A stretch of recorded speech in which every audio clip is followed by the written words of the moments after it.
Good afternoon, everyone, and thank you so much for watching once again as we continue our series studying the Gospel of John. The theme of John is simple. In chapter 20, the author tells us that he writes these things that we may know Jesus Christ is the Son of God. John's Gospel is different, and it's been a couple weeks since we looked at it, so I just want to remind you what makes it different. John takes us behind the scenes. Matthew, Mark, and Luke really show us the public Jesus, the Jesus who appeared before people. And while there are many stories here, especially the one today, that Jesus didn't do it in secret, John gives us a first-person account. John takes us literally behind the scenes to see these quiet, intimate moments between Jesus and his followers that we may know he's not just the Son of God, but he is the Messiah. He is our friend, our loved one. He is someone who longs to know us intimately. Today we start the second half of the book. In John chapter 11 and the subsequent chapters that follow, we see the last few moments of Jesus' life, how everything unfolds in that last season, you might say. It starts with Lazarus being raised from the dead, and it ends with Jesus alongside of his friends there on the seashore. But these moments allow us to see what is perhaps the most monumental time period in all of history. It's just a short moment when you think about all the years that have passed from Adam's creation to our existence today. Yet these are the moments that history will be defined about. So let's start John chapter 11, the first 16 verses. It says that there was a certain man named Lazarus of Bethany who was sick. He was from the town of both Mary and his sister Martha. It was that Mary who had anointed the Lord with fragrant oil and wiped his feet with her hair. It was her brother Lazarus who was sick. Therefore the sisters sent to Jesus, saying, Lord, behold, he whom you love is sick. When Jesus heard it, he said, this sickness is not unto death, but for the glory of God, that the Son of Man may be glorified through it. Now Jesus loved Martha and her sister and Lazarus. So when he heard that he was sick, he stayed 2 more days in the place where he was. Then after that he said to his disciples, let us go once again into Judea. The disciples said to him, Rabbi, lately the teachers have sought to stone you. The Jews have sought to stone you. You're going to go there again? Jesus answered and said, are there not 12 hours in the day? If anyone walks in the day, he does not stumble, because he sees the light of the world. But if one walks in the night, he stumbles, because the light is not in him. These things he said, and after that he said to them, our friend Lazarus sleeps, but I go that I may wake him up. His disciples said to him, Lord, if he sleeps, he will get well. However, Jesus did not speak of sleeping, but of his death. They surely thought that he was speaking about taking rest. Then Jesus said to them plainly, Lazarus is dead, and I am glad for your sakes that I was not there, that you may believe. Nevertheless, let us go to him. Then Thomas, who's called the twin, said to his fellow disciples, let us also go, that we may die with Jesus. In these first 16 verses, what we see is the story being set up, the payoff at least. We get details and we understand some things that are happening. You might say that these 16 verses are the context, and then the verses that follow are the content. But that doesn't mean we need to overlook what's done here. I hope you've already done this, but if you haven't, stop the video. Go to our website, www.tompkinsvillecoc.com, and print out the study guide for this lesson. Under section number 1, these first few verses, we notice a couple of things. Letter A, we notice that Mary and Martha sent a letter or a messenger to Jesus to tell him that Lazarus was sick. Now we might ask the question, why? But the answer to that is obvious and redundant. They knew who Jesus was, they knew what Jesus could do, and they sent a messenger or a letter to Jesus knowing he could heal Lazarus. You can almost feel the contents of that letter with any remembrance of the prayers you have uttered when someone you knew was sick. My mother died from cancer, and I remember the last few days in the hospital. And I remember my very desperate prayers in that moment. And you probably remember some of your desperate prayers as well. Lord, if you could just make her better. Lord, I know you can. Now, God doesn't appear here in our world and perform miracles anymore like he did then. So while I've never seen this, I believe in this. And I believe that even though God doesn't come down here and make everyone who's sick better, that he has the power to. And to some people that makes him seem capricious or mean-spirited. I don't think that's true personally. I think it merely means that there was a time and place for those things to happen. They don't happen anymore, but it doesn't mean they can't. And it doesn't mean he doesn't want to. And it doesn't mean that they don't suffer so we can. It means that God gave us a glimpse at what he could do so that we would believe what he will do. When he says that we will be eternal, that we will live forever, I don't think he's talking about this. This was never meant to be eternal. But our soul was. From its creation, it lives on. I believe that's what's made in God's image. And I believe that's what Jesus died for. Not that this, but that this in here could have eternal life.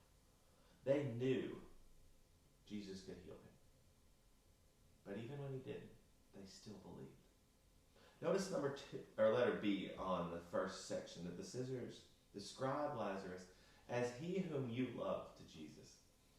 Now I know that John 3:16 says God so loved the world, and that there's an element of love God has for every single person that is his creation.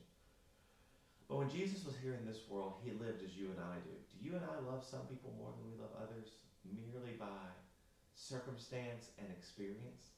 Of course. In this world I have people who I love because of who they are. Not just because I know them, but because of who they are. Jesus loves all of us because of who we are. But there's also some here, while he lived there, whom he loved because of experience. We would say that's true of John the Apostle, and now Mary, Martha, and Lazarus. Letter C, under number 1 on your handout. Who did Jesus say would be glorified by Lazarus' sickness?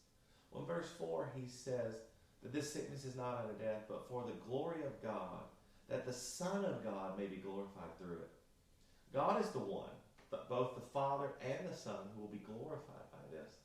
The Son, when he raises him from the dead, and the Father who sent him, whom Jesus would say, the Father and I are one.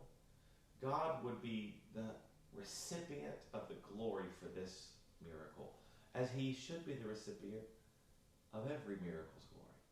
No miracle happens, no genuine miracle. It does not come from God's behalf. We must remember that and never forget that.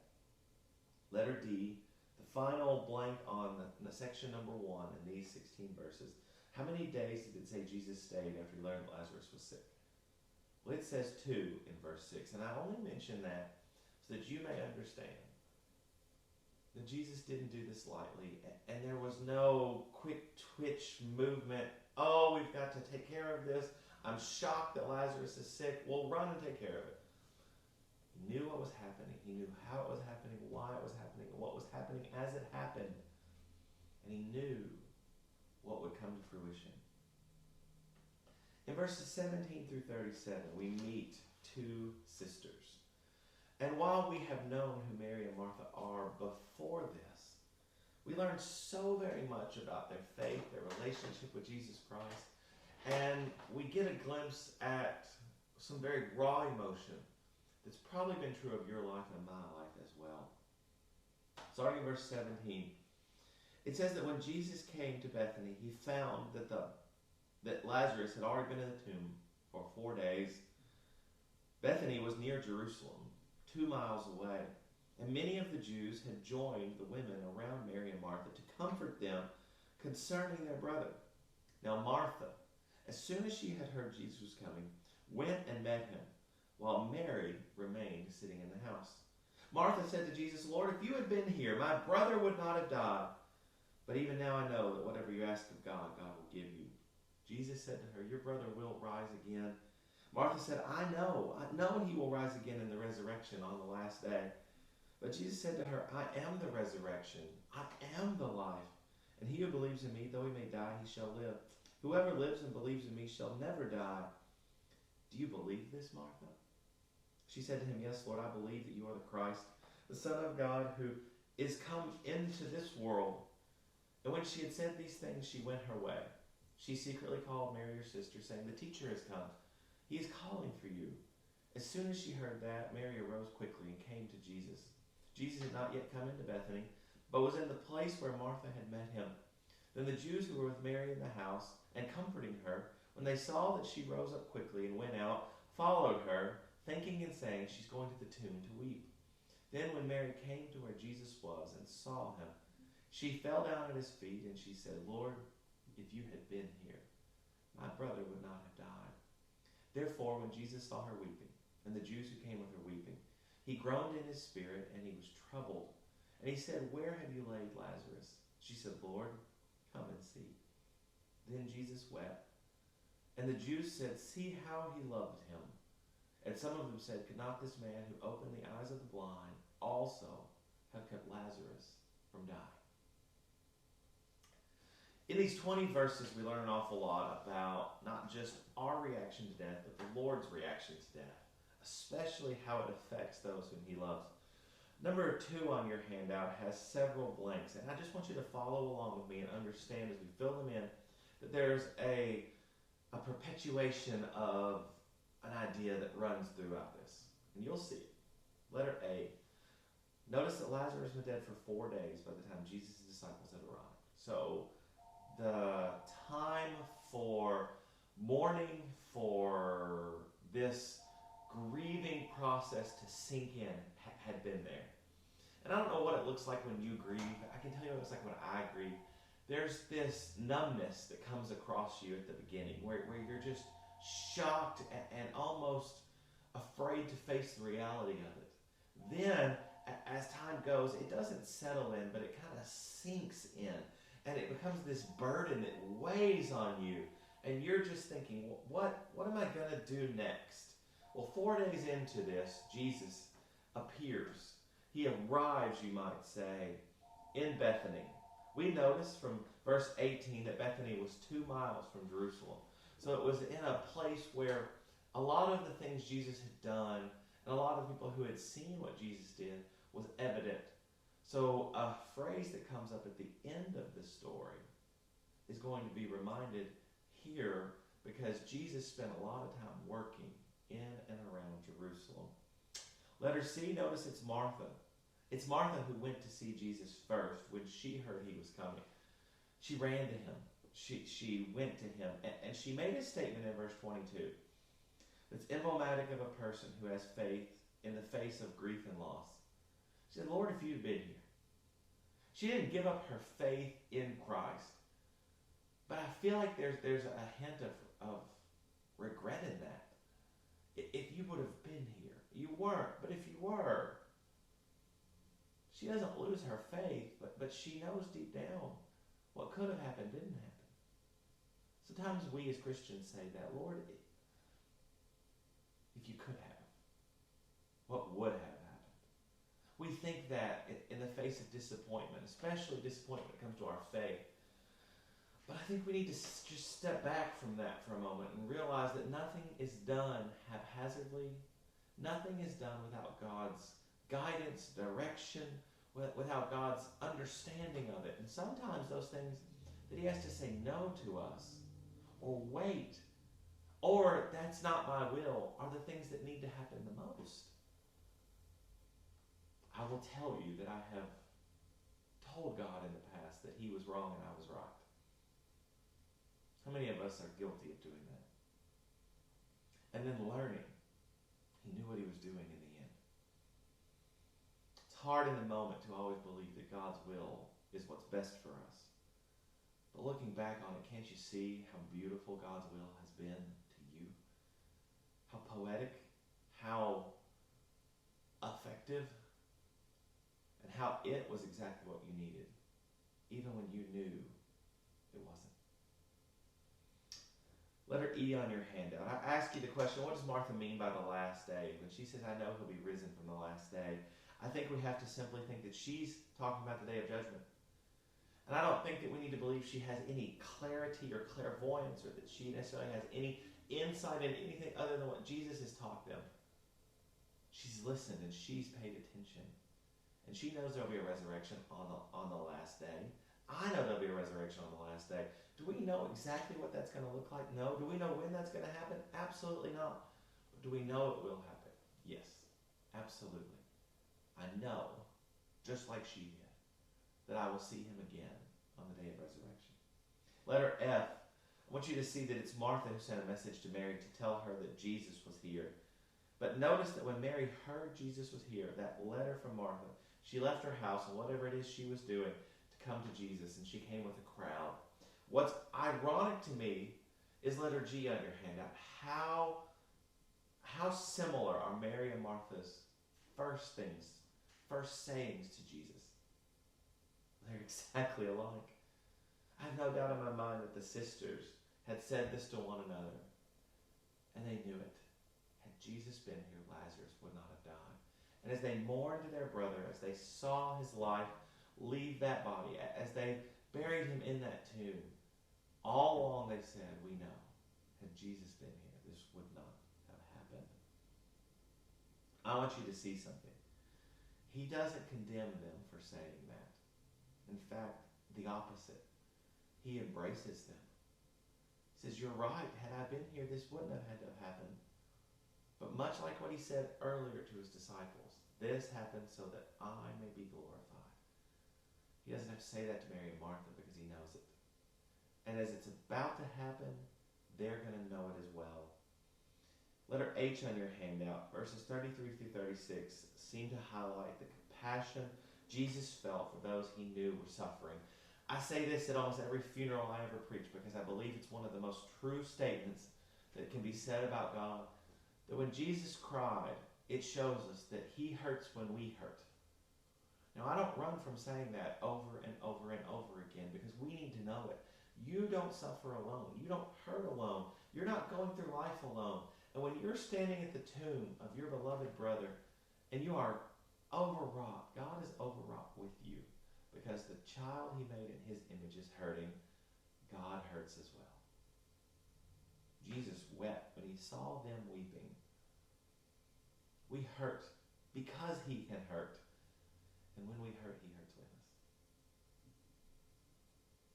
Finally, I believe it's ironic that some of those disciples who had seen Jesus perform miracles, that they asked the question, could he who opened the eyes of the blind kept this man from dying? Well, the answer to that irony is yes. And the answer to that is pay attention. And the answer to that is always. Mary and Martha believed it. Now the Jews who are there are going to see it as well. Final part of this chapter is verses 38 through 57. And I know we've read large sections of Scripture, but we're going to read this final section here right now. We're going to see how the story ends. Verse 38, it says, Then Jesus, groaning in himself, came to the tomb.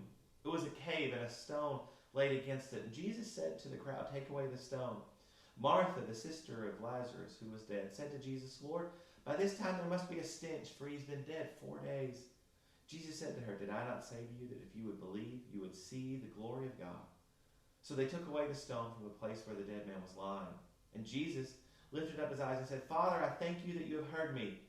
And I know that you always hear me, but because of the people who were standing by, I have said this, that they may believe you sent me.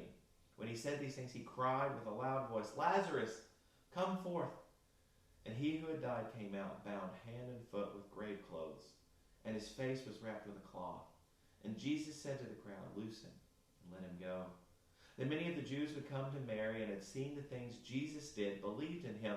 But some of them went away to the Pharisees and told them the things that Jesus did. Then the chief priests and the Pharisees gathered a council and said, What shall we do? For this man works many signs. If we leave him alone like this, everyone will believe in him. The Romans will then come, take away both our place and our nation. And one of them, Caiaphas, being high priest that year, said to the crowd, You know nothing, nor do you consider that it's expedient for us that one man should die for the people, and not the whole nation should perish.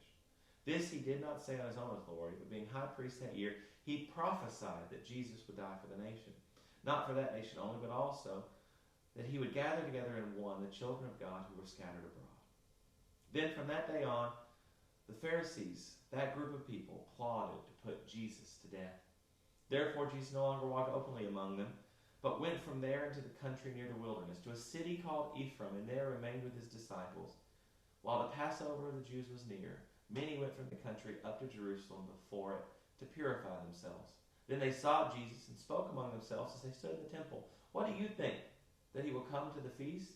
Now both the chief priests and the Pharisees had given command that if anyone knew where he was, he should report it, that they might arrest him. The final section on your handout and in this chapter talks about the resurrection of Lazarus and the fallout that comes from it. Notice a couple of things. Letter A, that both Lazarus' hands and feet were bound, his face was wrapped in a cloth, according to their burial customs. Now, that's a bit of a precursor, for we know that when Jesus is risen from the grave, what's folded and laid there where he lied? His grave clothes, that's right. He was also buried in a tomb above ground, which is very similar to where Jesus would be laid, in the tomb of Joseph of Arimathea. We see that many of the Jews, letter B on your handout, believed. Why? Why did they believe? Well, they believed because of what they saw. But why did some go tell the Pharisees? Now, I'm curious about this, but I think there's a few answers. I think some of them were probably fearful that what had happened didn't have any explanation. Some were probably curious. What will the Pharisees do? And I think some were committed to the Jewish leaders no matter what Jesus did. They saw and they knew. This can't be explained. This is beyond what we can do and you can do. And this is evidence that Jesus might be from God or God. But that asks a lot of me. And so they were unwilling to, say whatever needed to be said. Letter C on your handout. Who did the Jews believe would take away their nation if Jesus was left unchecked? Remember, the Jewish leaders were afraid not of Jesus taking away their authority, but what? Of the Romans. They were afraid that Jesus would cause Roman retribution, I guess. And they were in a place of position and power. They were puppets to the Roman Empire, but they were holding on to a little bit of power. And I know this to be true, that if you give someone a little bit of power, they'll fight till death to keep it. Even if that means the death of the innocent. It's Caiaphas, the high priest, who spoke up in the crowd. And what's fascinating to me is the prophecy that he received. We know that God spoke through the prophets, and it makes sense that he was still doing it here. Jesus had not yet died on the cross, and so the age of the patriarchs, the age of the Jewish people was still going on. Yet for a very long time, from the end of the Old Testament and New Testament, God hadn't spoken through prophets at all. But then he starts speaking through John the Baptist. Then his son is a prophet. And then the apostles are going to be prophets. So I don't rule out that this isn't inspiration. But I also don't rule out that this isn't Caiaphas just standing up and speaking something that's true.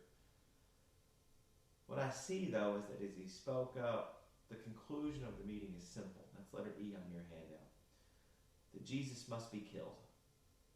They're plotting to kill him. If it's through Caiaphas' instruction or prophecy, if it's because of their loss of importance because of Jesus, it's because of the people following him or the fear of the Romans, they made a pronouncement that we will seize him and we will kill him. A man who can bring back those who have died. A man who can heal those who are blind and lame. A man who is more than a man, the Son of God. Their only answer is to kill him. Do you want to know why our world is so corrupt? Why our world is so awful? Why people stand in positions of power today and say things that are so just atrocious and despicable? Because people like them stood in the face of Jesus Christ and spit at him and killed him. So why are we shocked they're still doing it today? Finally, notice letter F, that after this, Jesus no longer walked openly among the Jews.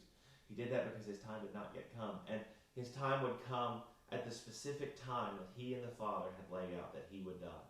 At the Passover, on a cross, for the death and burial and resurrection that had been prophesied, and for the forgiveness of the sins for you and me today. All of that will start in chapter 12. And the lengthy process is what we call the long goodbye. And we learn so much about Christ and everything that was given for us. I love the story of John chapter 11, Lazarus being healed.